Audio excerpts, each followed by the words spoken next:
So guys, we're very proud to introduce to you our new product. Some people call it accordion, but we call it folding load. Why? Kasi naka-fold siya, kaya folding load. Actually, kapag umorder po kayo sa amin ng accordion, ganito po namin siya ibibigay sa inyo. Tingnan niyo po. Kompleto na po yung kanyang parts. Okay, ganito po yun mga kaibigan. Ipapasok po natin yung top rail sa atin pong ruler. Ayan. So, unti-unti po natin pinapasok yung top rail sa ruler. So, once na napasok na po yung mga ruler sa top rail, tulad ng nakikita nyo po sa camera, syempre, itatayo po muna natin siya. So, tuloy lang sa pagpasok. And then, ilalagay na po natin siya sa ceiling kung saan sinukat nyo na po yan, syempre. As you can see in the camera, so nakafix na po yung sukat nyo. May mga palatandaan na po kayo dyan kung saan nyo ipapasok nyo yung mga tornilyo. So, as you can see po, simple lang po ngayon. So, inilagay nyo yung line, tanda kung saan nyo ilalagay yung top rail. May mga tanda na rin po kayo ng bukas, ipapasok nyo na yung tornilyo. So, gano'n na po siya kasimple, hindi po siya mahirap ikabit. Tatanungin nyo ako, siguro ang distance is around 25 cm. So, every 25 cm, tornilyo po. Okay, as you can see po, nakabit na natin yung ating top rail. Ngayon, siyempre, bago nyo po ikakabit dyan, nagsukat na kayo at pinintay nyo na. So, as you can see po, nagsukat na kami at may mga palatandaan na kami dito. Katulad ng ginawa namin palatandaan sa top rail. So, ito po yung palatandaan ng anchor. So, pang after po top rail, anchor na po ang susunod. So, kapag naglagay na kayo ng mga butas, mas madali na po ang paglalagay ng ating mga parts. So, as you can see, so inauna po natin dito sa baba, nilagyan natin ng tornilyo yung ating anchor strip.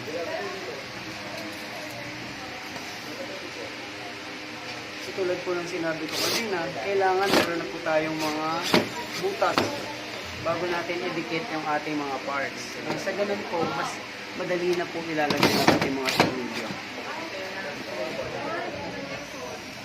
So actually, some people think na masyadong mahirap.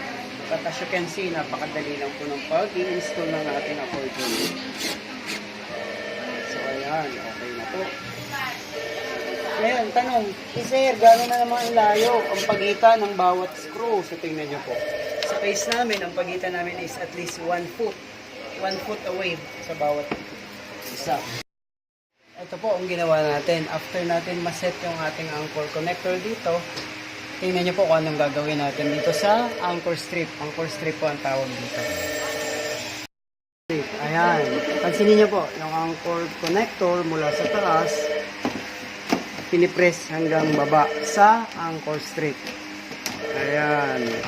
Ngayon, ba't kailangan ganun? Kasi po, kapag sinabay-sabay nyo, may possibility na mabasag yung anchor connector at anchor strip. So, yun po yung logic behind. Since okay na doon, pasok po tayo. So, ito po yung ating tinatawag na closure strip. So, as usual, tulad na sinabi namin, dapat na free line na kayo doon para madali na lang yung pag-install. So, once na free line na kayo, ikot na lang dito. Kasi, na dito kayo, dito pasok na lang yung ating screw. You can see po, ipapasok natin ang screw. Ngayon, ano bang distance between screws? So, usually po 1 foot. Ngayon, kung gusto nyong 10 inches, okay lang din po. Eh, gusto ko medyo itong fit na. Naku sir, pangit na po yun, baka hindi na matibay. So, mas maganda po 1 foot away yung mga screws.